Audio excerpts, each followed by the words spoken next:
another Saturday evening and another Honda motorcycle for a review.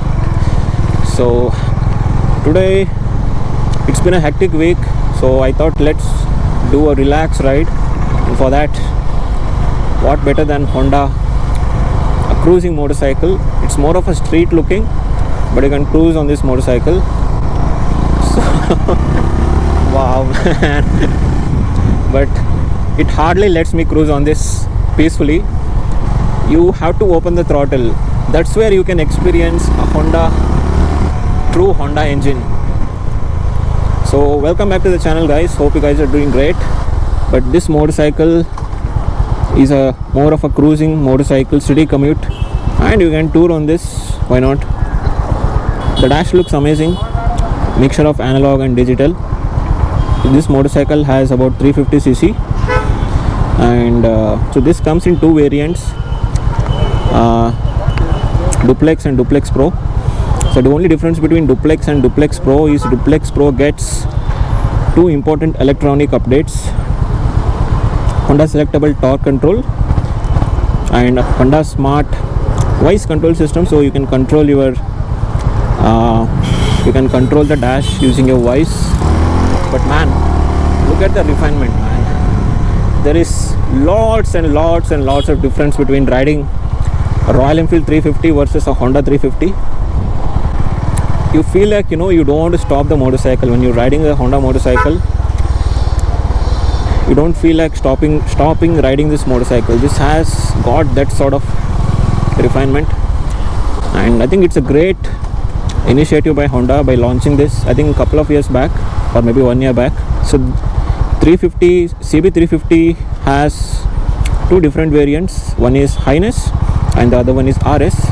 RS is more a sport. RS is more of like a sporty modern bike. This one is a gentleman's bike, Honda H'ness 350. So it's not that heavy as Royal Enfield. It's about 180 kgs, the curb weight, and has got a decent fuel tank capacity of 15 liters. You can easily do 300 to 400 kilometers one stretch on a highway. But when we talk about Honda, we talk about the refinement. And by looking at this motorcycle from outside, it feels yet another cruising motorcycle similar to Royal Enfield. But once you hop on the motorcycle and crank the engine and rev it in the first or second gear, what a refinement, man.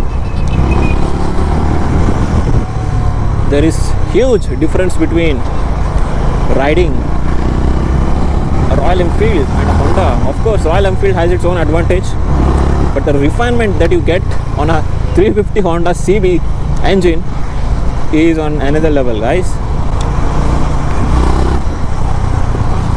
I'm not a big fan of this exhaust.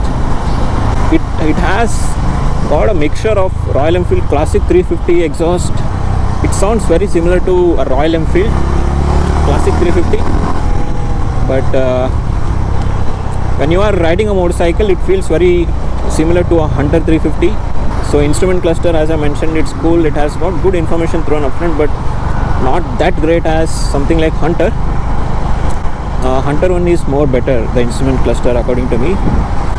This one is very old school type. That's why I'm calling it as a gentleman's bike. When you're riding this motorcycle, you're sitting up front, a relaxed position rather. The brakes are okay. This is an air-cooled motorcycle, by the way. So that is one thing which I am not a big fan of, because air-cooled, that's where I think Honda has done a bit of cost cutting. I need to test it in a bumper-to-bumper traffic to see how the heat dissipation behaves, but so far so good. The motorcycle is very fun to ride, very relaxed position, upright.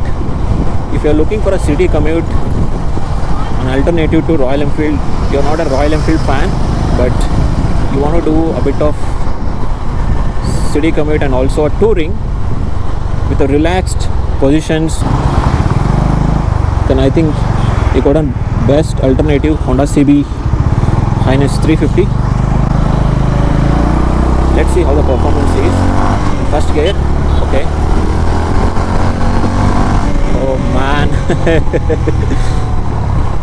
So it has got about 30 Newton meters of torque, very similar torque to Hunter 350, and 22 PS of power, which is fine, I guess. That's where I feel that air cooled does justice.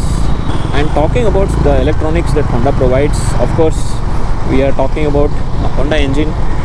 The more is to do with the ride experience and the less is to do with the electronics and the accessories or the amenities that Honda provides. But this is an add-on feature for Honda. Like, even it provides in Honda CB350F and 300R Honda selectable torque control system. If you are going through some rough patch and you can't unleash the full potential of Honda, that's where the Honda selectable torque comes into picture. When you open the throttle, it does a bit of control. It does not provide that instant jerk so that you are comfortable riding in that bad road situation. Good enough for your city commute with the kind of power that this machine offers. For 22 PS of power, the braking is top notch. Yeah, it is good, but again, Hunter 350 has a better bite than this motorcycle.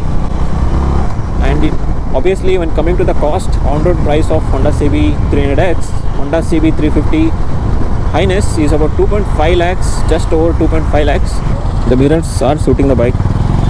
The seat height is about 800 mm, very similar to the Dominar 400, even bit less than Dominar 400's seat height. You can easily ground both of your toes.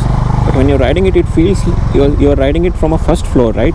So it is, because of its ergonomic position, it feels very upright, very comfortable to ride.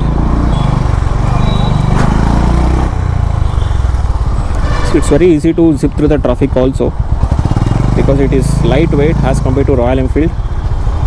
But similar to Hunter 350, this is very easy to zip through the traffic, and it's slightly heavier than Hunter 350. So performance wise, when you open the throttle, Hunter 350 feels more fun to ride because of low end torque.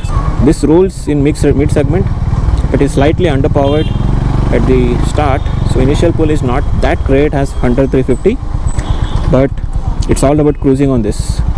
Cruising for longer distance, longer time, without having any stress on the engine. That's what this motorcycle is meant for.